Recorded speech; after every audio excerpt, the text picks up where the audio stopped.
আল্লাহ রাব্বুল আলামিন বলেন, ফামান যুহজিহা আনিন নার ওয়া উদখিলাল জান্নাতা ফাকাদ ফাজ। কিয়ামতের দিন যেই লোকটা আগুন থেকে বেঁচে যাবে তথা জাহান্নাম থেকে বেঁচে যাবে, ওয়া উদখিলাল জান্নাতা ফাকাদ ফাজ, জান্নাতে প্রবেশ করতে পারবে। আল্লাহ রাব্বুল আলামিন বলেন ফাকাদ ফাজ, অবশ্যই সে সফল হয়ে যাবে। তাহলে সফলতা বিফলতা, জান্নাত এবং জাহান্নামে যাওয়ার সাথে কোনো মানুষ যদি জান্নাতে যেতে পারে আল্লাহ তাআলা বলেন সে সফল। কোনো মানুষ যদি জান্নাতে না যেতে পারে জাহান্নামে যেতে হয়, আল্লাহ তাআলা বলেন সে হলো ব্যর্থ। সেই জন্য সফলতা বিফলতার ফলাফল ঠিক কিয়ামতের ময়দানে দেওয়া হবে, এটা ঠিক। কিন্তু কে সফল আর কে বিফল এটা নির্ভর করে এই দুনিয়ার আমলের উপর। দুনিয়ার হায়াত অনেক কম, দুনিয়ার সময়টা অনেক কম, কিন্তু এই অল্প সময়ের দাম অনেক বেশি। পরীক্ষার হলে যেমন সময় কম কিন্তু সময়ের দামটা বেশি, অনুরূপভাবে এই দুনিয়া এমন একটা মঞ্জিল, এমন একটা জায়গা, মূলত এই জায়গাটা আমাদের হায়াত কম, সময় কম, কিন্তু সময়টার মূল্য অনেক বেশি। উদাহরণ দিতে গেলে অনেক লম্বা হয়ে যাবে, তারপরেও বলি দুনিয়া হলো আমাদের একটা মঞ্জিল, আমাদের একটা স্টেশন। এক সময় তো আমাদের কোনো অস্তিত্বই ছিল না, এক সময় তো আমরা কেউই ছিলাম না। আল্লাহ রাব্বুল আলামিন হযরত আদম আলাইহিস সালাতু ওয়াস সালামকে সৃষ্টি করার পর আদম আলাইহিস সালাতু ওয়াস সালামের পৃষ্ঠদেশ থেকে, পিঠ থেকে দুনিয়ায় যত মানুষ এসেছে, যত মানুষ আছে, কিয়ামত পর্যন্ত যত মানুষ আসবে, আল্লাহ রাব্বুল আলামিন সব মানুষের রূহ আল্লাহ তাআলা একত্রে আদম আলাইহিস সালামের পৃষ্ঠদেশ তথা পিঠ থেকে আল্লাহ বের করেছে। যত মানুষ দুনিয়াতে ছিল, আছে, কিয়ামত পর্যন্ত আসবে, সবার রূহ আল্লাহ রাব্বুল আলামিন আদম আলাইহিস সালামের পিঠ থেকে বাইর করছে। তার মানে আমরা একত্রে সবাই একটা জায়গায় ছিলাম। প্রথমত সেই মঞ্জিলটার নাম হলো আলমে আরওয়াহ, রূহের জগৎ। আমিও ছিলাম, আমার দাদাও ছিল, আমার পরদাদাও ছিল, সবাই ছিল। এই দৃষ্টিকোণ থেকে আমরা সবাই সেম বয়স, ঠিক না? যার দাড়ি পাইকা গেছে ওনার রূহ যেই দিন আল্লাহ তাআলা আদম আলাইহিস সালামের পিঠ থেকে বাইর করছে, আমাকেও আল্লাহ তাআলা ওই দিন আদম আলাইহিস সালামের পিঠ থেকে বের করেছে। তার মানে আমরা সবাই রূহের জগতে ছিলাম। কিন্তু রূহের জগতে কত বছর ছিলাম এর হিসাবটা আমাদের জানা নাই। জানা আছে কারো? কারো জানা নাই। ওটা একটা মঞ্জিল ছিল, ওটা একটা স্টেশন ছিল আমাদের জন্য। আল্লাহ রাব্বুল আলামিন রূহের জগৎ থেকে মাতা পিতার মাধ্যমে আল্লাহ তাআলা আমাদেরকে দুনিয়ার মধ্যে পাঠাইলেন। দুনিয়ায় আমরা আসলাম, দুনিয়াও একটা মঞ্জিল। রূহের জগতে কত বছর ছিলাম তার হিসাব নাই। কিন্তু দুনিয়ায় যখন আমরা আসব, আসার আগেই যখন মাতৃগর্ভে আমি আপনি ছিলাম, এই দুনিয়ার মঞ্জিলে আমার আপনার অবস্থান কত সময়, কয় মাস, কয় দিন মায়ের গর্ভে থাকা অবস্থায় আল্লাহ তাআলা নির্ধারণ করে দিয়েছে। হাদিসের মধ্যে আসছে মাতৃগর্ভে থাকা অবস্থায় আল্লাহ সুবহানাহু ওয়া তাআলা একজন ফেরেশতারে পাঠায় দেয়। 120 দিন পর আল্লাহ তাআলা একজন ফেরেশতাকে মায়ের গর্ভে পাঠায় দেয়। যখন এটা একটা মাংসপিণ্ডে রূপান্তরিত হয় 120 দিন লাগে। এটা তো কোরআনুল কারীমে, হাদিসের মধ্যে নবীজি অনেক আগে জানায়া দিয়েছেন। আধুনিক চিকিৎসা বিজ্ঞানীরা এটা নিয়ে গবেষণা করছে, দেখছে যে আল্লাহ তাআলা এবং আল্লাহর রাসূল সাল্লাল্লাহু আলাইহি ওয়াসাল্লাম মানুষ সৃষ্টির যেই সিস্টেম কোরআনের মধ্যে আল্লাহ তাআলা বলেছেন, হুবহু সেই পদ্ধতিতেই মানুষ দুনিয়াতে আসে। সুবহানাল্লাহ বলে। আপনারা অনেকে পড়ে থাকতে পারেন, ডক্টর মরিস বুকাইলি উনি একটা বই লিখেছেন যেটার বাংলা অনুবাদ পাওয়া যায় বাইবেল, কোরআন ও বিজ্ঞান। উনি এই বইয়ের মধ্যে বিজ্ঞান এখন পর্যন্ত যতগুলা বিষয় সম্পর্কে সুস্পষ্টভাবে একেবারে নির্ধারণ করতে পেরেছে যে এই বিষয়গুলা এমন হয়েছে, এই রকম বিষয়গুলা উনি ওই বাইবেল কোরআন ও বিজ্ঞানের মধ্যে উল্লেখ করেছেন, এই যে মানুষ সৃষ্টির যেই প্রক্রিয়া আল্লাহ তাআলা কোরআনুল কারীমের মধ্যে যে পদ্ধতিতে বলেছেন, বিজ্ঞান হুবহু সেই পদ্ধতি গবেষণা করে পাইছে। সুবহানাল্লাহ। 120 দিন পরে মায়ের গর্ভে একজন ফেরেশতা চলে আসে, আল্লাহ তাআলার আদেশে সে রূহ নিয়ে হাজির হয়ে যায়। ওই দিন সে এই দুনিয়ার মধ্যে লোকটার হায়াত কতদিন এটা নির্ধারণ করে ফেলে আল্লাহ তাআলার পক্ষ থেকে। তার রিজিক কতদিন সব কিছু নির্ধারিত হয়ে যায়। সে কেমন হবে আল্লাহ তাআলার পক্ষ থেকে সব কিছু সেই দিন নির্ধারিত হয়ে যায়। তার মানে দুনিয়াতে আসার আগেই আমার আপনার এই দুনিয়ার মঞ্জিলের মেয়াদ কতদিন ফিক্সড হয়ে যায়। কেউ তো মাতৃগর্ভে থাকা অবস্থায় মারা যায়, সন্তানটা 2-3 মাস নড়াচড়া করে, এক সময় দেখে আর নড়াচড়া করে না, ডাক্তারের কাছে গিয়া আলট্রাসোনোগ্রাম করায়, বলে যে না আপনার বাচ্চা পেটের মধ্যেই মারা গেছে। আবার অনেকের সন্তান ভূমিষ্ঠ হওয়ার সাথে সাথে মারা যায়, কেউ কিছু সময় বেঁচে থাকে। আবার আল্লাহ তাআলার কত কুদরত দেখেন, কিছুদিন আগে এই যে ময়মনসিংহে একজন গর্ভবতী মহিলা ট্রাক অ্যাক্সিডেন্টে মারা গেছে। আল্লাহর কুদরত, বাবা মারা গেছে, মাও মারা গেছে, আল্লাহ সুবহানাহু ওয়া তাআলা ওই বাচ্চাটাকে হেফাজত করছে। সুবহানাল্লাহ। কেউ দুনিয়ায় ভূমিষ্ঠ হওয়ার পরে 1 মাস 2 মাস 1 বছর 2 বছর 10 বছর 50 60 70 80 90 বছরই না হয় বাঁচলো, কিন্তু 100 বছর বাঁচে এমন লোকের সংখ্যা নিতান্তই কম। তাহলে দুনিয়ার মঞ্জিল এভারেজ একটা হায়াত ধরেন 65 থেকে 70 বছর। রূহের জগতে কত বছর ছিলাম তার কোনো হিসাব নাই। দুনিয়ার এই মঞ্জিল এখানে ধরেন 65 থেকে 70 বছর আমরা অবস্থান করব। একদিন নির্ধারিত সময় আমাকে আপনাকে দুনিয়া ছেড়ে চলে যেতে হবে। কতদিনের হায়াত মাতৃগর্ভে থাকা অবস্থায় ওইটা নির্ধারিত হয়ে গেছে। ওই সময়টা যখন চলে আসবে, সুস্থ যে সেও থাকতে পারবে না। ওই সময়টা যতক্ষণ না আসবে, কাউকে যদি লাইফ সাপোর্টে লাগায় রাখা হয় সেও মরবে না। অনেক মানুষ আমার জানা আছে এরকম, তারা খুব চিন্তিত যে তার ঘরে একজন মানুষ অসুস্থ, এমন পরিস্থিতি এটা এখন গলার কাটার মতো হয়ে গেছে কেমন জানি। ওই অসুস্থ লোকের সেবা করতে গিয়া অনেকে অসুস্থ হয়ে গেছে, সুস্থ মানুষ। ওরাও চিন্তা করতেছে কোন সময় মারা যায়, পেরেশান। অথচ দেখা গেল সেই লোকরে আল্লাহ এখনো বাঁচায় রাখছে। যারা সুস্থ ছিল, তার ব্যাপারে চিন্তিত ছিল, তারা দুনিয়া থেকে চলে গেছে। আল্লাহ রাব্বুল আলামিন কোরআনুল কারীমের মধ্যে এই জন্য বলেন, ফাইদা জাআ আজালুহুম লা ইস্তাখিরুনা সাআতাও ওয়া লা ইস্তাকদিমুন। আল্লাহ তাআলা আমাদের প্রত্যেকের একটা সময় নির্ধারণ করে রাখছেন। ওই সময়টা যখন আসবে, মালাকুল মাউত ওর এক মুহূর্ত আগেও আসবে না। ওই সময় যখন আমার হয়ে যাবে, এক মুহূর্ত আমি দুনিয়ায় থাকতে পারবো না, মালাকুল মাউত এক মুহূর্ত বিলম্ব করবে না। এটা সুস্থ থাকা অবস্থায় হতে পারে, বার্ধক্যে যাওয়ার পরেও হতে পারে। এখন দুনিয়া থেকে একটা মানুষ চলে গেল, মারা গেল, মারা যাওয়ার মাধ্যমে সবকিছু শেষ হয়ে যায় না। আপনাদের এলাকায় যখন কেউ মারা যায়, মাইক অ্যানাউন্স হয় না? মাইকের মধ্যে বলে যে আজকে অমুক নম্বর রোডের অমুক বিল্ডিং এর অমুক ভাইয়ের মা অথবা অমুক সাহেব আজ বিকাল 5 ঘটিকার সময় ইন্তেকাল করছে। এই তো বলে নাকি ইন্তেকাল করেছে। ইন্তেকাল শব্দটি হলো আরবি শব্দ। ইন্তেকাল শব্দের অর্থ হলো স্থানান্তরিত হওয়া। তার মানে উনি একটা জগতে ছিলেন, উনি এখন আরেক জগতে গেছেন। উনি শেষ হয়ে যান নাই, উনি দুনিয়ার মঞ্জিল থেকে নতুন আরেকটা মঞ্জিলে গেছেন, যেই মঞ্জিলের নাম হলো আলমে বরজখ। আলমে বরজখ, যেটাকে আমরা সোজা ভাষায় কবর জগৎ বলে থাকি, ওটা একটা মঞ্জিল। আমাদের প্রত্যেককে ওই মঞ্জিলে যেতে হবে। ওইখানে কত বছর থাকতে হবে এর কোনো হিসাব আমাদের জানা নাই, কিন্তু ওই সময়টার একটা শেষ আছে।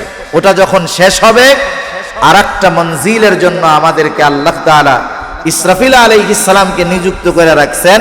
সিংহায় ফুৎকার দিবে, এর মাধ্যমে দুনিয়া ধ্বংস হবে। আরেকটা সিংহায় ফুৎকার দেওয়ার মাধ্যমে আমরা নতুন মঞ্জিলের দিকে আবার ধাবিত হব। আল্লাহ তাআলা কোরআনুল কারীমের মধ্যে বলেন, ওয়ানুফিখা ফিস-সূরি ফাসাইকা মান ফিস-সামাওয়াতি ওয়া মান ফিল আরদ সুম্মা নুফিখা ফীহি উখরা ফাইযা হুম কিয়ামুন ইয়ানযুরুন। আল্লাহ রাব্বুল আলামিন বলেন ওয়ানুফিখা ফিস-সূর ফাসাইকা মান ফিস সামাওয়াতি ওয়া মান ফিল আরদ। প্রথমবার সিংহায় ফুৎকার দেওয়ার সাথে সাথে সব কিছু এমন অবস্থা হয়ে যাবে, আসমান জমিনের মধ্যে যা কিছু আছে সব তছনছ হয়ে যাবে। প্রথমবার সিংহায় ফুৎকার দেওয়ার পর লম্বা সময় পরে ইসরাফিল আলাইহিস সালাম দ্বিতীয় ফুৎকার দিবে। সুম্মা নুফিখা ফীহি উখরা ফাইযা হুম কিয়ামুন ইয়ানযুরুন। দ্বিতীয় ফুৎকার দেওয়ার পরে আল্লাহ তাআলা বলেন সুম্মা নুফিখা ফীহি উখরা ফাইযা হুম কিয়ামুন ইয়ানযুরুন। প্রত্যেকে যাকে যেখানে দাফন করা হয়েছে, কবরস্থ করা হোক, আগুনে পুড়াইয়া দেওয়া হোক, অথবা তাকে সমুদ্রের কোনো প্রাণী তাকে খেয়ে ফেলুক, জঙ্গলের কোনো হিংস্র প্রাণী তারে খেয়ে ফেলুক, যে অবস্থায় যে যেখানে ছিল ওইখান থেকে সে দাঁড়ায়া যাবে। সুবহানাল্লাহ। মৃত্যুর মাধ্যমে মানুষ অস্তিত্বহীন হয়ে যায় এমনটা নয়, এমনটা চিন্তা করারও কোনো সুযোগ নাই। যে মালিক অস্তিত্ববিহীন অবস্থা থেকে আমাদেরকে অস্তিত্ব দিয়েছেন, সেই মালিক সৃষ্টি করার পরে আমাদেরকে মৃত্যুর পরে আবার যে পুনরুজ্জীবিত করতে পারবেন, এটা বড় সহজ বিষয়, ঠিক কিনা বলেন? কি করবে? দাঁড়ায়া দাঁড়ায়া সবাই দেখতে থাকবে কি হইল কি হইল এগুলা। এটা একটা মঞ্জিল, কিয়ামতের ময়দান। এই মঞ্জিলটা কত সুদীর্ঘ। আল্লাহ তাআলা কোরআনুল কারীমের মধ্যে বলেন ইয়াউমান কানা মিকদারুহু 50 আলফা সানা। কিয়ামতের এক একটা দিনের মেয়াদ দুনিয়ার 50,000 বছরের সমান। এক সময় হিসাব নিকাশ হবে, আল্লাহ সুবহানাহু ওয়া তাআলা হিসাব নিকাশ নেবেন। মানুষ দুই ভাগে ভাগ হবে, একদল জান্নাতি হবে আর একদল জাহান্নামী হবে। কিছু মানুষ জাহান্নামী হবে তাদের বদআমলের কারণে, কিন্তু তাদের ঈমান আছে এই কারণে তারাও এক সময় জান্নাতে যাবে। কিন্তু যারা বেঈমান তারা অনন্তকাল জাহান্নামী, যারা ঈমানদার তারা অনন্তকাল জান্নাতে থাকবে। এই যে একটা মঞ্জিলের শুরু হবে জান্নাত জাহান্নাম, এই মঞ্জিল ওই অবস্থানের শুরু আছে, শেষ নাই। যারা ওই মঞ্জিলে জান্নাতি হতে পারবে তারা মূলত সফল, আর যারা এই অল্প দিনের দুনিয়াকে দামি মনে করে ওই অনন্তকালের সফলতার মঞ্জিলকে হারাচ্ছে, এই মানুষগুলাই ব্যর্থ, এই মানুষগুলাই দুনিয়ার পিছনে ঘুরে সবকিছু বরবাদ করে দিচ্ছে, ঠিক কিনা ভাই? এজন্য সফল হলো তারা, অনন্তকাল জান্নাতের বাসিন্দা হবে যারা। এই যে দুনিয়ার হায়াতের কথা বলতেছিলাম, 40, 50, 60, 70 বছরের হায়াত, এই সময়টা যেই লোকটা যথাযথভাবে কাজে লাগাবে এই লোকটাই অনন্তকাল জান্নাতের বাসিন্দা হতে পারবে। এই জন্য দুনিয়ার সময়টা যদিও অল্প, দুনিয়ার সময়ের দাম বেশি। আল্লাহ তাআলা কোরআনুল কারীমের মধ্যে সেই জন্য মুমিনদেরকে জানায় দিলেন, মুমিনেরা তোমরা যদি অনন্তকালের সফলতা অর্জন করতে চাও, আল্লাহ তাআলা জানায় দিলেন তোমরা 4টি গুণের অধিকারী হয়ে যাও। কয়টা গুণ?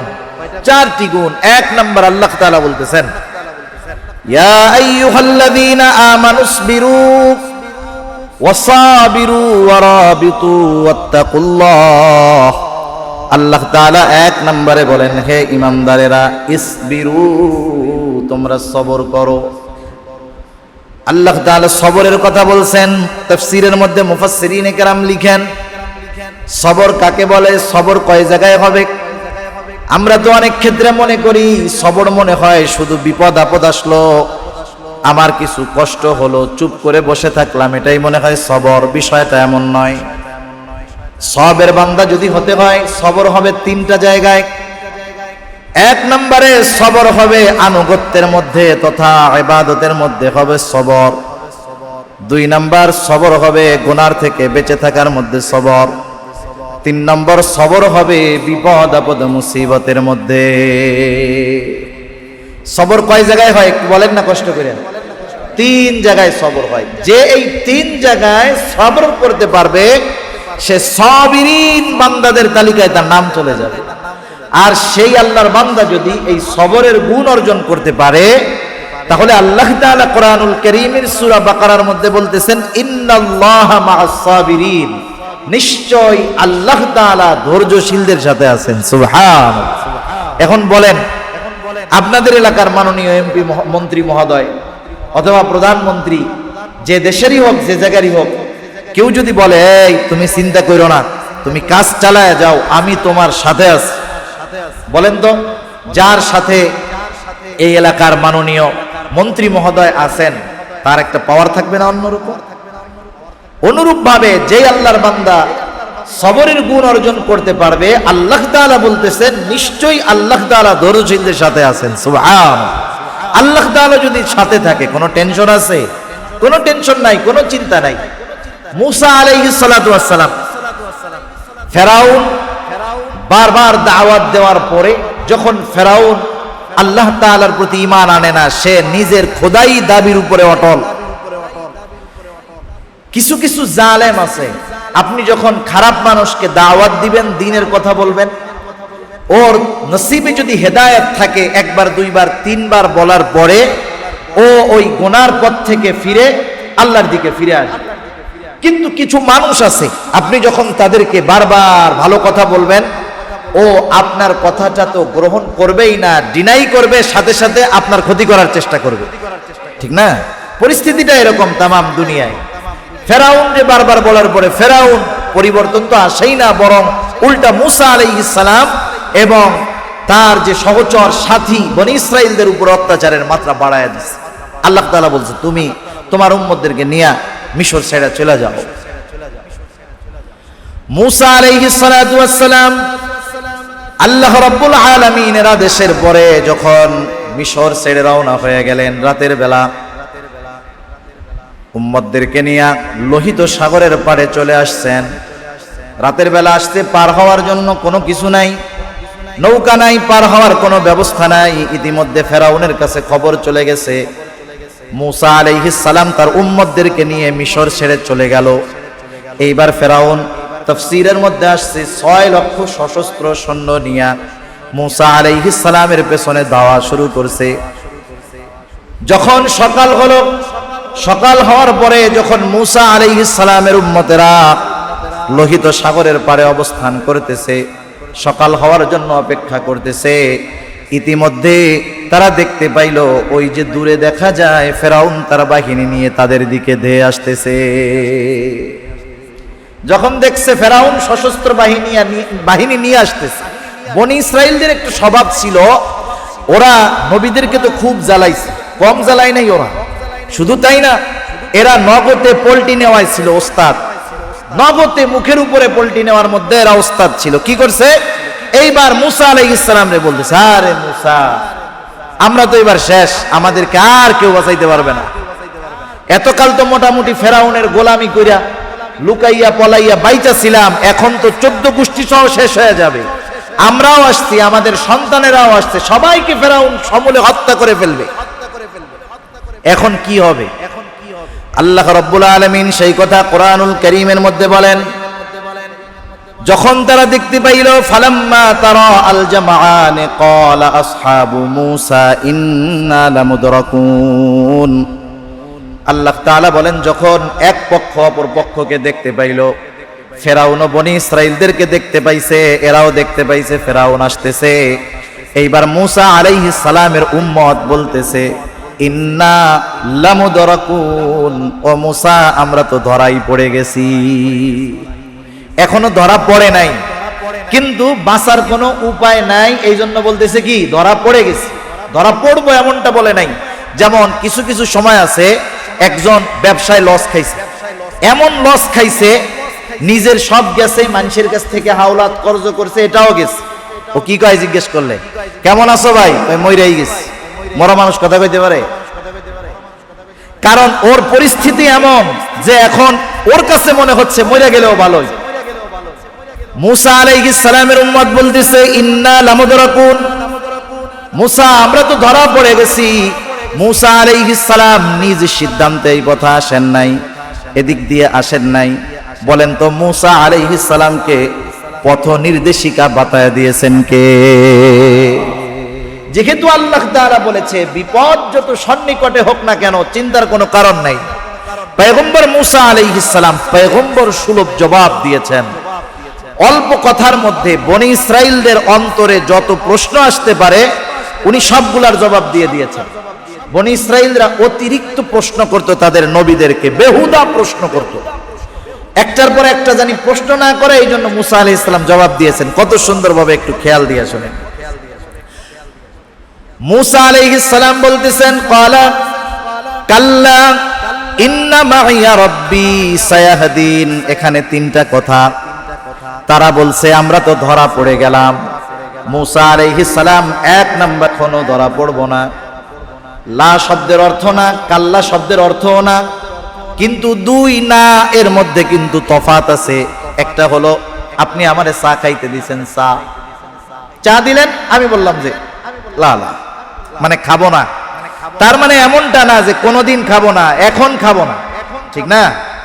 আর একটা হলো আপনি আমারে বললেন, দিলেন যে এটা খান, আমি বললাম যে না ভাই আমি কখনো খাবো না, তার মানে এখনো খাবো না, পরেও খাবো না। দুইটা শব্দ একটু পার্থক্য বুঝতে পারছেন তো? লা মানে কি এখন খাবো না, আর কাল্লা মানে কখনো খাবো না, দুইটার মধ্যে তফাৎ আছে। মুসা আলাইহিস সালাম যদি বলতেন যে না ধরা পড়বো না, ওরা তখন বলতো, হয়তো প্রশ্ন করতো এখন নাইলে বাঁচলাম, পরে যদি ধরা পড়ি তাহলে কি হবে? ওই প্রশ্নের আগেই উনি এমন শব্দ উচ্চারণ করেছেন যে ধরা তো আজকেও পড়বো না, কোনদিন ফেরাউনের হাতে আমরা ধরা পড়বো না। সুবহান। প্রশ্ন একটা গেল, এরপরে শব্দ কি? ধরা যে পড়বো না, সামনে সাগর, পার হওয়ার কিছু নাই, ফেরাউন তার সশস্ত্র বাহিনী নিয়ে আমাদের একেবারে কাছে, কিভাবে বাঁচবো, কিভাবে সম্ভব? মুসা আলাইহিস সালাম বললেন ধরা না পড়ার অন্যতম কারণ হলো ইন্না মাইয়া রাব্বি, আমার রব আমার সাথে আছে, তাই ধরা পড়বো না। ধরা না পড়ার কারণ কি? সাথে কে আছে? আল্লাহ তাআলা আছে, এই জন্য ধরা পড়বো না। ওরা যত কাছে আসে আসুক, যত বড় বাহিনী নিয়ে আসে আসুক, ধরা পড়বো না। আচ্ছা তাইলে এখান থেকে যাবো কেমনে? যাওয়ার রাস্তা কোথায়? কেমনে বাঁচবো? বুঝলাম রব আছে। কি বলতেছে? সায়াহদিন, এক্ষুনি আল্লাহ তাআলা আমাদেরকে পথ দেখায় দিবে। সুবহানাল্লাহ বলেন। আল্লাহ তাআলা আদেশ করছে লাঠি দিয়া বাড়ি মারো সাগরে, বাড়ি মারার সাথে সাথে রাস্তা হয়ে গেছে। সুবহানাল্লাহ। যে কথার থেকে গেলাম, সবের বান্দা যারা, তাদের সাথে কে থাকে? আল্লাহ তাআলা থাকে। আল্লাহ রাব্বুল আলামিন সবের বান্দাদের সাথে থাকে। যখন হযরত আবু বকর সিদ্দিক রাদিয়াল্লাহু তাআলা আনহু রাসূল আকরাম সাল্লাল্লাহু আলাইহি ওয়াসাল্লামের সাথে হিজরতের সফরে রওনা হয়েছেন, সাওর পর্বতে গর্তের মধ্যে 3 দিন ওনারা লুকাইতেছিলেন। সিরাতের কিতাবগুলোর মধ্যে আসছে, সিরাতে ইবনে হিশাম সহ যতগুলা সিরাতের কিতাব আছে প্রত্যেকটার মধ্যে এগুলো আছে, ঘটনা বর্ণনা আছে, পরিস্থিতি কেমন। আরবের মানুষ এরা খুব পারদর্শী ছিল। ওই বালুর মধ্যে পায়ের ছাপ দেখে দেখে তারা একেবারে গর্তের কাছে পৌঁছায় গেছে। একটু চিন্তা করেন তাদের মেধা কেমন ছিল। সাওর পর্বতে যেই 3 দিন রাসূল আকরাম সাল্লাল্লাহু আলাইহি ওয়াসাল্লাম আবু বকর সিদ্দিক রাদিয়াল্লাহু তাআলা আনহুকে নিয়ে অবস্থান করেছেন, ওই 3 দিন রাখাল ছাগলের পাল সহ আইনা ওনাদেরকে দুধ পান করায়া যাইত। উদ্দেশ্য ছিল কি? যাতে ওনাদের পায়ের রেখাগুলা ছাগলের পায়ের পাড়ার মাধ্যমে দূর হয়ে যায়। অথচ ওর মধ্যেও মক্কার কাফেররা পায়ের রেখা খুঁজা বাইর কইরা কইরা একেবারে গর্তের কাছে চলে আসছে। আবু বকর সিদ্দিক রাদিয়াল্লাহু তাআলা আনহু বলেন, ওরা এত কাছে, আমি প্রত্যেকের গলার আওয়াজ শুনতেছি, প্রত্যেককে আমি চিনতেছি, গর্তের মধ্য থেকে আমি দেখতেছি।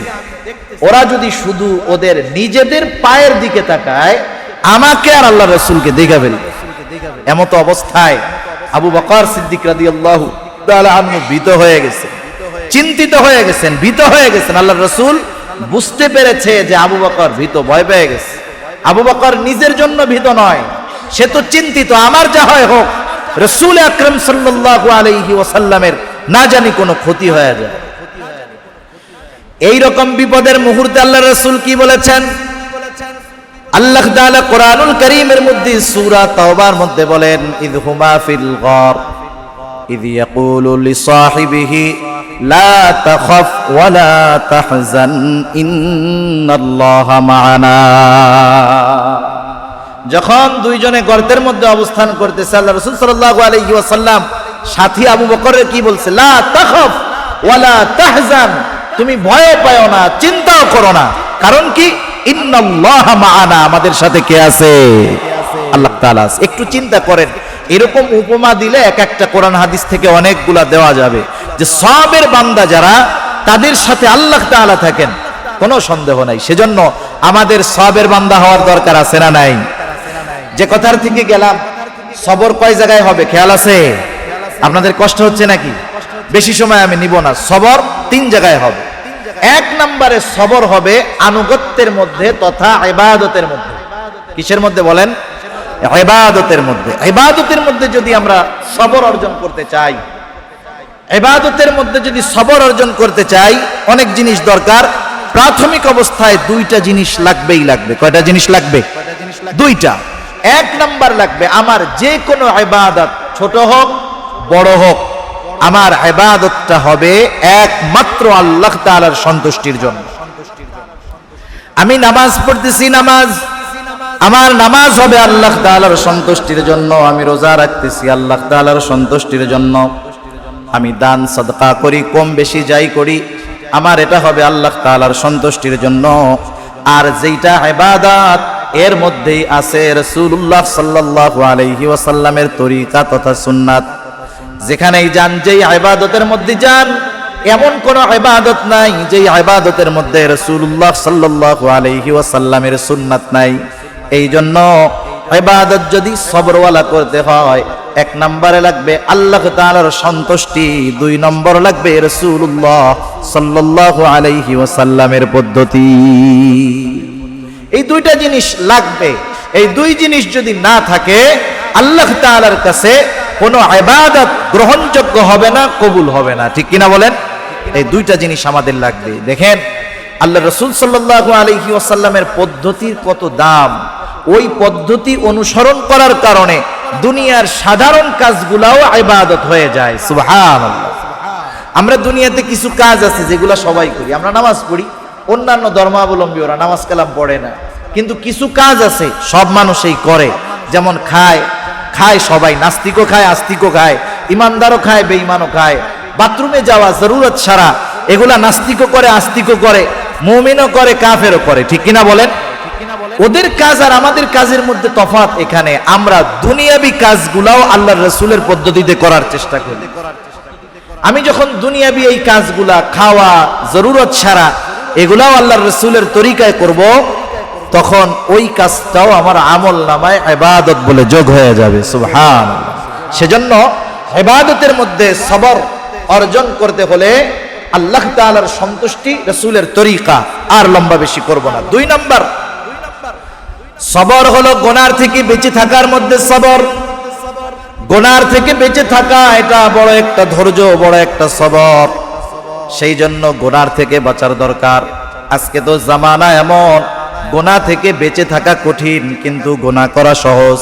কারণ গুনার আসবাব, গুনার মাধ্যম আজকে আমরা পকেটে পকেটে নিয়ে ঘুরি। গুনার থেকে বাঁচা কঠিন। আপনি গুনাহ করতে না চাইলেও আপনাকে দিয়ে গুনাহ করানো হবে। আপনি গুনাহ দেখেন না, করেন না, আপনার পয়সা দিয়ে আপনারে গুনাহ করানো হবে, কোনো ছাড় নাই। কি এক অবস্থার মধ্যে যাচ্ছে। এই সময়ও গুনাহ সামনে আসতেই পারে। শয়তানের ধোঁকা, প্রযুক্তির কারণে, পরিস্থিতির কারণে গুনাহ সামনে আসতে পারে, স্বাভাবিক ব্যাপার। ঠিক না? এখন গুনার থেকে বাঁচা যায় কেমনে? গুনার থেকে বাঁচা যায় কেমনে? কয়েকটা বিষয় যদি আমরা সামনে রাখি, গুনার থেকে আমরা বাঁচতে পারবো। আইন করে মানুষকে গুনার থেকে বাঁচানো যায় না। কোন আইন করে মানুষকে গুনার থেকে বাঁচানো যায় না, যতক্ষণ না সে নিজের মধ্যে নিজে পরিবর্তন আনার চেষ্টা করে। কয়েকটা বিষয় আমরা খেয়াল রাখলে গুনার থেকে বাঁচবো। সূরা কাফ 26তম পারা, আল্লাহ সুবহানাহু ওয়া তাআলা এই সূরার মধ্যে কয়েকটা বিষয়ের কথা বর্ণনা করেছেন। আমরা ওইগুলা সামনে রাখলে গুনার থেকে বাঁচতে পারবো অল্প সময়। আল্লাহ তাআলা কোরআনুল কারীমের মধ্যে বলেন, ওয়ালাকাদ খলাকনাল ইনসানা ওয়া না'লামু মা তুওয়াসওয়িসু বিহি নাফসুহু ওয়া নাহনু আকরাবু ইলাইহি মিন হাবলিল ওয়ারিদ। আল্লাহ তাআলা বলেন, আমি মানুষকে সৃষ্টি করেছি, শুধু সৃষ্টি করেছি তা নয়, ওয়া না'লামু মা তুওয়াসওয়িসু বিহি নাফসু, আমি আল্লাহ এটাও জানি কোন জিনিস মানুষের অন্তরের মধ্যে ওয়াসওয়াসা দেয়। একটু চিন্তা করেন, আমার বাহিরের বিষয় নয়, আমার অন্তরের মধ্যে কি আছে, কি ওয়াসওয়াসা দেয়, দুনিয়ার কোনো প্রযুক্তি এটাকে ফাইন্ড আউট করতে পারবে না। অথচ আল্লাহ তাআলা বলেন কি ওয়াসওয়াসা দেয়, কে ওয়াসওয়াসা দেয়, সেটাও আমি আল্লাহ তাআলা জানি। একটা মানুষ যদি পাপ করার কোনো নিয়ত করে, প্ল্যান করে, দুনিয়ার কোনো মানুষ জানবে? অথচ এই পাপের চিন্তা অন্তরে আনার সাথে সাথে জানবেন কে? আল্লাহ তাআলা জানবে। কেন জানে আল্লাহ তাআলা? আল্লাহ তাআলা বলেন ওয়া নাহনু আকরাবু ইলাইহি মিন হাবলিল ওয়ারিদ। আল্লাহ তাআলা বলেন আমি ওই বান্দার শাহরগের চাইতে অধিক নিকটে, তার মানে আমি আমার যত কাছে তার চাইতে বেশি কাছে আল্লাহ তাআলা। সুবহানাল্লাহ। এই দেখেন, এই যে এই চিন্তাগুলো আমাকে আপনাকে গুনার থেকে ফিরাইতে পারে, নাইলে দুনিয়ার প্রযুক্তি, সিসি ক্যামেরা, আইন দিয়ে মানুষকে গুনার থেকে ফেরানো সম্ভব নয়। এরপরে আল্লাহ তাআলা বলেন শুধু আমি জানি তা নয়, ইয ইয়াতালাক্কাল মুতালাক্কিয়ানি আনিল ইয়ামিনি ওয়া আনিশ শিমালি কাঈদ। আল্লাহ তাআলা আমাদের প্রত্যেকের দুই কাঁধে দুইজন ফেরেশতা নিযুক্ত করে রাখছেন। এরা একেবারে সূক্ষ্মভাবে আমাদের প্রত্যেকটা কাজ এরা লিপিবদ্ধ করে। শুধু তাই না, আল্লাহ তাআলা আরো একজন ফেরেশতা নিযুক্ত করে রেখেছেন। তার ব্যাপারে আল্লাহ তাআলা বলেন মা ইয়ালফিযু মিন কাউলিন ইল্লা লাদাইহি রাকীবুন আতীদ। সদা তৎপর একজন ফেরেশতা আমার আপনার প্রত্যেকটা কথা রেকর্ড করতেছে। সুবহানাল্লাহ। এখন চিন্তা করেন, আমার অন্তরের খবর যেহেতু আল্লাহ তাআলা জানেন, আমার বাহিরের সবকিছু আল্লাহ জানেন না? এরপরেও আল্লাহ তাআলা বলেন দুইজন ফেরেশতা রাখছি, এরা কর্ম লিখতেছে, আর একজন ফেরেশতা আছে ও তোমাদের কথাগুলোকে রেকর্ড করতেছে। আমি যদি আমার প্রত্যেকটা কাজ, প্রত্যেকটা কথা, প্রত্যেকটা চিন্তা আমি যদি চিন্তা করি, আমার চিন্তার খবর দুনিয়ার কেউ জানে না, আমার পাশে শুয়ে থাকা স্ত্রীও জানে না, কিন্তু আমি কি চিন্তা করতেছি আল্লাহ তাআলা জানে। আমি কি কাজ করতেছি একা একা, কেউ নাই, কেউ জানে না। আমার এই কর্মটা এই দুই কাঁধের ফেরেশতা লিপিবদ্ধ করে ফেলতেছে। ভালো হইলে ডান কাঁধেরটা, মন্দ হলে বাম কাঁধের ফেরেশতা লিখতেছে। আমি একাকি ফোনে কথা বলতেছি, দুনিয়ার কেউ শোনে না, কিন্তু আমার কথা আমার একজন ফেরেশতা আমার কথাগুলো রেকর্ড করে ফেলতেছে। বলার সময়, করার সময়, চিন্তার সময় আমি যদি এই কথাগুলো সামনে রাখি, আমার জীবনকে গুনাহমুক্ত করা সহজ হবে ইনশাআল্লাহ। এরপরে 3 নাম্বার সবর, বিপদ আপদ মুসিবতের ক্ষেত্রে সবর। এটা কিন্তু একটি গুরুত্বপূর্ণ বিষয়। স্বাভাবিক আমরা এটার এই বিপদ মনে করি আর সবরের স্থান মনে করি। বিপদ আপদ মুসিবত আল্লাহ তাআলার তরফ থেকে পরীক্ষার জন্য আসতেই পারে, স্বাভাবিক ব্যাপার। আল্লাহ তাআলা বিভিন্নভাবে পরীক্ষা আমাদেরকে নিতে পারেন, কিন্তু যখন বিপদ আপদ মুসিবত আসবে হতাশ হওয়া যাবে না, বরং ভরসা রাখতে হবে আল্লাহ তাআলার উপর। বিপদ আপদ মুসিবত যদি আসে কি করণীয়? আমি বেশি সময় নিব না, 10-15 মিনিট ইনশাআল্লাহ এর মধ্যে আমি শেষ করে দিব, চেষ্টা করব। বিপদ আপদ মুসিবত যদি আসে কি করণীয়? আল্লাহ সুবহানাহু ওয়া তাআলা বিপদ আপদ মুসিবত আসলে কি করতে হবে ওই আমল আল্লাহ তাআলা আমাদের শিখিয়ে দিয়েছেন। আল্লাহ রাব্বুল আলামিন বলেন আল্লাযীনা ইযা আসাবাতহুম মুসিবাতুন ক্বালু ইন্না লিল্লাহি ওয়া ইন্না ইলাইহি রাজিউন। সাবের বান্দা হলো তারা, বিপদ আপদ মুসিবত যখন তাদের উপরে পতিত হয়, আল্লাযীনা ইযা আসাবাতহুম মুসিবাহ, যখন তাদের উপরে কোনো বিপদ আপদ মুসিবত আসে, পতিত হয়, আল্লাহ তাআলা বলেন তারা কি করে, তারা কি বলে? তারা বলে ইন্না লিল্লাহি ওয়া ইন্না ইলাইহি রাজিউন। তারা বলে নিশ্চয়ই আমরা আল্লাহর জন্য, ইন্না লিল্লাহ ওয়া ইন্না ইলাইহি রাজিউন, আর নিশ্চয়ই আমরা তার কাছে আবার প্রবর্তন করব। আমরা অনেকে মনে করি এই দোয়া মনে হয় শুধু মানুষ মরে গেলে পড়তে হয়, এটা মানুষ মরার দোয়া না। আমার জীবনের যত ছোট বড় মুসিবত আসুক না কেন, মুমিনের জবান দিয়ে প্রথম এই দোয়াটা আসবে, ওই হলো প্রকৃত সওয়াবের বান্দা। এর সাথে হাদিসের মধ্যে, সহিহ মুসলিমের মধ্যে আল্লাহ রাসূল সাল্লাল্লাহু আলাইহি ওয়াসাল্লাম এর সাথে বাড়াইয়া আর একটি দোয়া শিখাইয়া দিয়েছেন। রাসূলুল্লাহ সাল্লাল্লাহু আলাইহি ওয়াসাল্লাম বলেন, কোন মুমিন বান্দা যখন বিপদ আপদ মুসিবতে পতিত হবে তখন বলবে ইন্না লিল্লাহি ওয়া ইন্না ইলাইহি রাজিউন। সাথে সাথে বলবে আল্লাহুম্মা আজুরনি ফি মুসিবাতি ওয়া আখলিফ লি খায়রাম মিনহা। সহিহ মুসলিমের মধ্যে আসছে, আল্লাহর নবী বলেন এই দোয়াটা বলার পর সে বলবে আল্লাহুম্মা আজুরনি ফি মুসিবাতি ওয়া আখলিফ লি খায়রাম মিনহা। আয় আল্লাহ, যে বিপদে পড়েছি বিপদের প্রতিদান আমাকে দেন, এই বিপদ থেকে আমারে বাঁচান। শুধু বিপদ থেকে বাঁচাইলে হবে না, ওয়া আখলিফ লি খায়রাম মিনহা, এই বিপদের মাধ্যমে আমি যা হারিয়েছি তার চাইতে উত্তমটা আপনি আমাকে দান করেন। সুবহানাল্লাহ। নবীজি সাল্লাল্লাহু আলাইহি ওয়াসাল্লাম বলেন, যে বিপদ আপদ মুসিবত আসার পরে এই আমল করবে, আল্লাহ সুবহানাহু ওয়া তাআলা বিপদের কারণে মুসিবতের কারণে সে যা হারিয়েছে তার চাইতে উত্তমটা আল্লাহ তাআলা তাকে ফেরত দিয়ে দিবে। সুবহানাল্লাহ। একটু চিন্তা করে দেখেন, আমরা বিপদ আসলে কি করি? আগে হাই হুতাশ করি। সেজন্য এই আমলগুলো আমরা আগে করব, কারণ এখন তো বিপদ আপদ মুসিবতের সময়। মনে করেন এই আমল করা সহজ, আপনি বৈশা আছেন এসির মধ্যে আরামে, কারেন্ট গেল গা, কি বলবেন? গালাগালি করবেন সরকার? না, আপনি আগে বলেন ইন্না লিল্লাহ, এটা একটা মুসিবত, ঠিক না? এই ধরনের ছোট বড় যত বিপদ আপদ আসুক না কেন, আমরা এই আমলটা করব বিপদ আপদ মুসিবতে। তাহলে সবর কয় জায়গায় হয় একটু বলেন না? ইবাদতের মধ্যে সবর, গুনার থেকে বেঁচে থাকা এটা সবর, বিপদ আপদ মুসিবতের ক্ষেত্রে সবর। আল্লাহ তাআলা সেই কথাই বলেন, ইয়া আইয়ুহাল্লাযীনা আমানু, হে ঈমানদারেরা, ইসবিরু, সবর করো। সবর তিন জায়গায় হবে।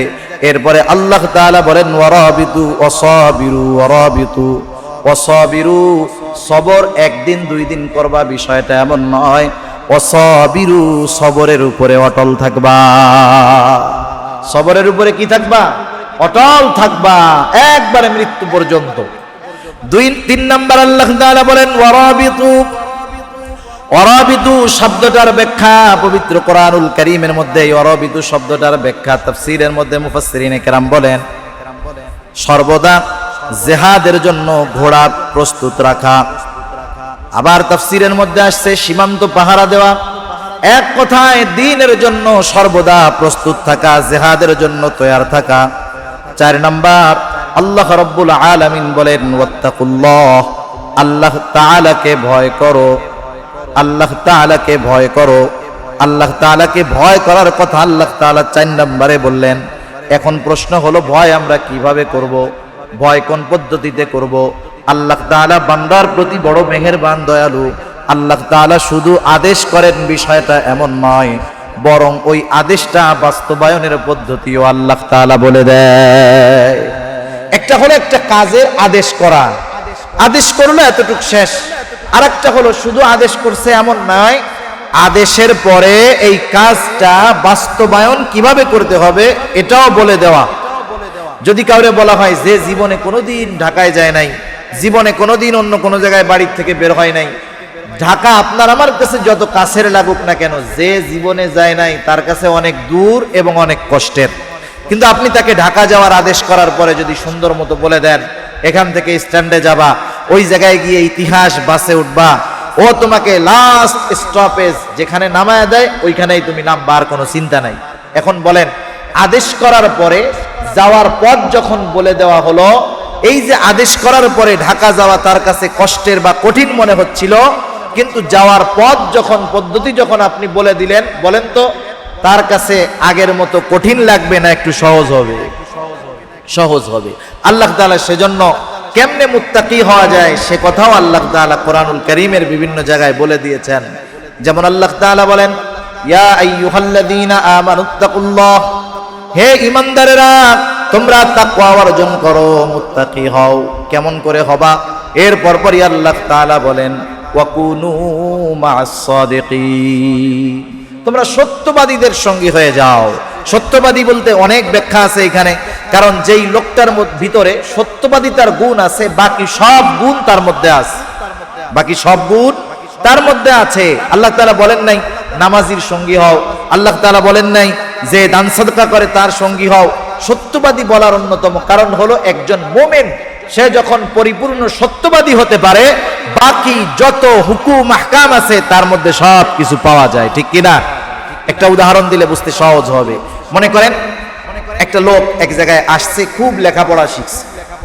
কিছু মানুষ লেখাপড়া বলতে বুঝে ওই ম্যাট্রিক আইয়া পাস, এতটুক শেষ। গ্রামের কিছু সহজ সরল মানুষ, সে খুব উচ্চ শিক্ষিত হয়ে গ্রামে গেছে একটা লোক, ওই এক প্রবীণ মুরব্বী এইবার ওই ছেলেটাকে দেখছে, কথায় কথায় শুনছে যে অমুকের ছেলে খুব উচ্চ শিক্ষিত, এই সেই জিজ্ঞাসা করছে। দেখার পরে বলতেছে, বাবা তুমি লেখাপড়া তো করছো, কি পাস করছো তুমি?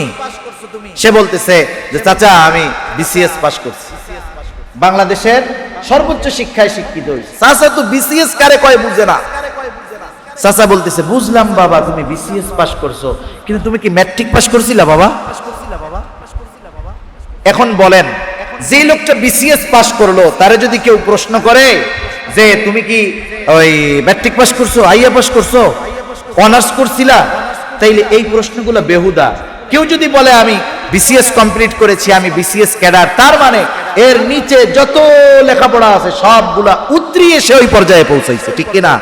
সেজন্য একজন মানুষ যদি সত্যবাদী হতে হয়, ওই রকম বাকি সব গুণ তার মধ্যে থাকার পরে সে সত্যবাদী হয়ে যায়, ঠিক কিনা বলেন? এজন্য আমরা তো একটা মানুষের সর্বোচ্চ জাস্টিফাই করতে পারি না। মানুষের সঙ্গ বড় এক জিনিস, সঙ্গ বড় এক জিনিস। সৎ সঙ্গ স্বর্গবাস, অসৎ সঙ্গ সর্বনাশ।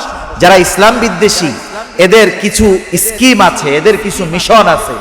মিশনগুলোর মধ্যে অন্যতম একটি মিশন হলো মানুষকে ভালো লোকদের থেকে দূরে সরায় দেওয়া, মানুষকে ওলামায়ে কেরাম থেকে দূরে সরায় দেওয়া। মানুষকে ওলামায়ে কেরাম থেকে, ভালো মানুষ থেকে যদি দূরে সরায়া দেওয়া যায়, তাহলে ওই মানুষকে বিভ্রান্ত করা এটা বড় সহজ কাজ হয়ে যায়, এটা বড় সহজ কাজ হয়ে যায়। সেজন্য আমরা যে যেখানে আছি, যে যে জায়গায় থাকি, আমার এলাকায় যারা ওলামায়ে কেরাম আছেন আমাদেরকে তাদেরকে মূল্যায়ন করতে হবে, এটা স্বাভাবিক বিষয়। এটা আমি আমার এলাকায় বলি, সব জায়গায় বলি। আলহামদুলিল্লাহ, আপনাদের এখানে যিনি আছেন মুফতি ইসমাইল হোসেন সিরাজি সাহেব, আসলে ময়দানে থাকার কারণে ভাইয়ের সাথে আমার পরিচয় আছে। ওনার মতো বড় ব্যক্তিত্ব, আলহামদুলিল্লাহ, উনি সামনে আছেন এজন্য বলতেছি, বিষয়টা এমন নয়। কিছু মানুষ আছে যে সে ভালো মানুষ, ঠিক আছে, আর কিছু মানুষ আছে ভালো মানুষের চোখে ভালো মানুষ, যাদেরকে মানুষ গ্রহণযোগ্য বলে অভিহিত করে। ওলামায়ে কেরামের সুনজরে থাকা একজন বড় মানের মানুষ, উনি ইলমি যোগ্যতা, আমলি যোগ্যতায় আমার চাইতে অনেক বেশি। আমাকে খুব মহব্বত করেন বিদায় এখানে বসাইছেন, কিন্তু উনি অন্যান্য যোগ্যতায় অনেক বেশি। তা যাই হোক, এনাদের মতো ওলামায়ে কেরাম যেখানে আছে আমরা তাদের সাথে সংস্পর্শ রাখবো, সম্পর্ক রাখবো। এরপরে দ্বিতীয় পদ্ধতি কি?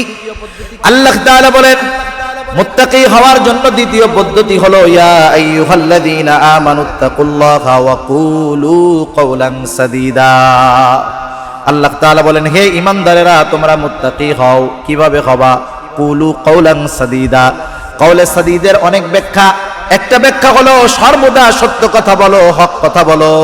আবার যারা দাঈ, দাওয়াত দিবে, তাদের ক্ষেত্রে ব্যাখ্যাটা হবে এইরকম, তুমি মানুষের সাথে যখন কথা বলবা, আবেগ নিয়ে সুন্দর ভাষায় তার সাথে কথা বলো। এক কথায় হক কথা বলা, সোজা কথা বলা, মিথ্যা কথা না বলা। এইরকম বিভিন্ন পদ্ধতিতে আল্লাহ তাআলা মুত্তাকি হওয়ার পথ বাতলায় দিয়েছেন। এখন শুধু আখিরাতের একটা বিষয় বলি, দুনিয়ার একটা বিষয় বলি। মুত্তাকি যদি হই দুনিয়াতে কি লাভ, মুত্তাকি যদি হই আখিরাতে কি লাভ? অল্প কথায়, মানুষ তো দুনিয়ার মানুষ। এখন দেখবেন দোকানে মাঝে মধ্যে স্টিকার লাগানো থাকে, স্টিকার লাগানো থাকে। কি স্টিকার? কথা শোনা যাচ্ছে তো? কি স্টিকার থাকে? লেখা থাকে নগদ যা পাও হাত পেতে নাও, বাকির খাতা শূন্য থাক। আমরা এই কথাটা দুনিয়াবি বিষয়ের সাথে সম্পৃক্ত করতে গিয়া এমন ভাবে এই কথার মধ্যে ঢুকে গেছি, সব ক্ষেত্রেই আমরা নগদ নগদ চাই।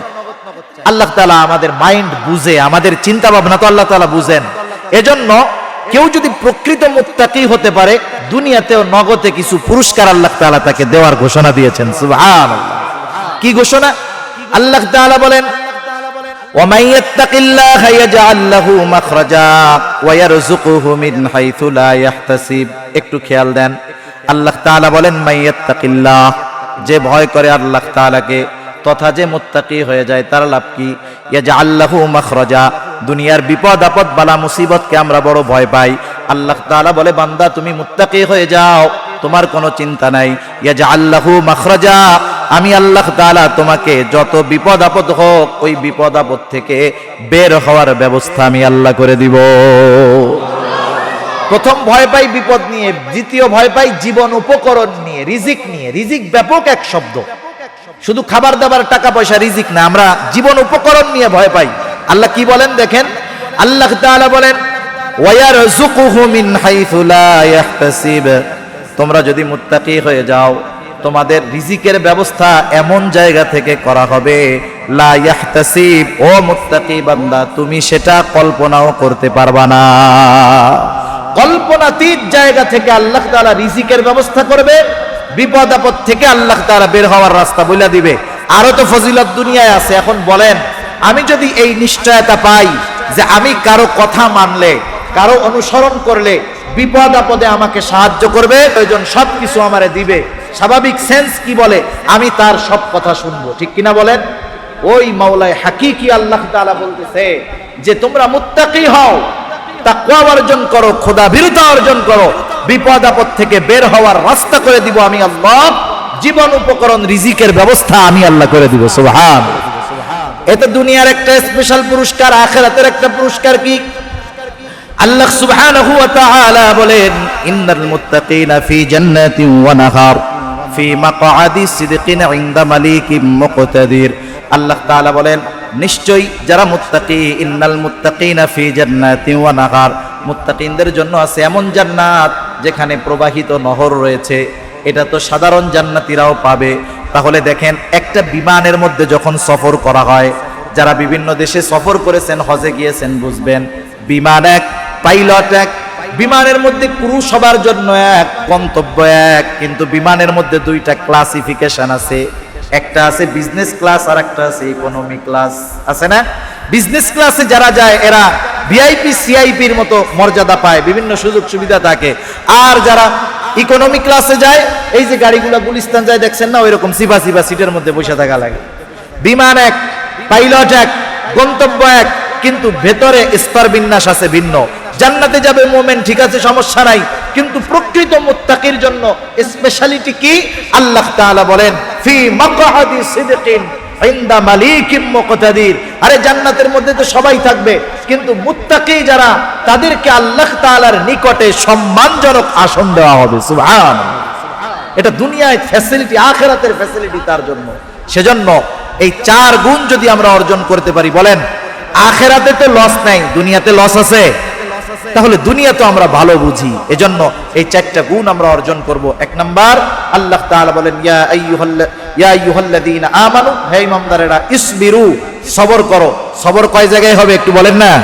3 জায়গায়। ইবাদতে সবর, গুনার থেকে বেঁচে থাকার মধ্যে সবর, এরপরে বিপদ আপদ মুসিবতে সবর। সবর একদিন, 2 দিন, 2, 4, 5 বছর না, সবরের উপরে অটল থাকবো আমরা কিয়ামত পর্যন্ত, মৃত্যু পর্যন্ত। আল্লাহ তৌফিক দিক, জোরে বলি আমিন। অরাবিতু, সর্বদা আমরা জিহাদের জন্য তৈয়ার থাকবো। মাল দিয়ে জিহাদ হতে পারে, সম্পদ দিয়ে, জান দিয়ে, যেভাবেই হোক দ্বীনের খেদমতের জন্য তৈয়ার থাকবো। 4 নাম্বার, ভয় করব কাকে? একটু জোরে বলেন না? আল্লাহ তাআলাকে। যদি করি কি হবে? আল্লাহ তাআলা বলেন লাআল্লাকুম তুফলিহুন। লাআল্লা কালামে হাকিমের মধ্যে আসলে নিশ্চয়তার অর্থ দেয়। তার মানে আল্লাহ তাআলা বলেন যেই মুমিন এই 4 গুণে গুণান্বিত হবে, সেই মুমিন হবে সফল মুমিন, তথা সেই মুমিনের অনন্তকালের গন্তব্য হবে জান্নাত। সুবহানাল্লাহ।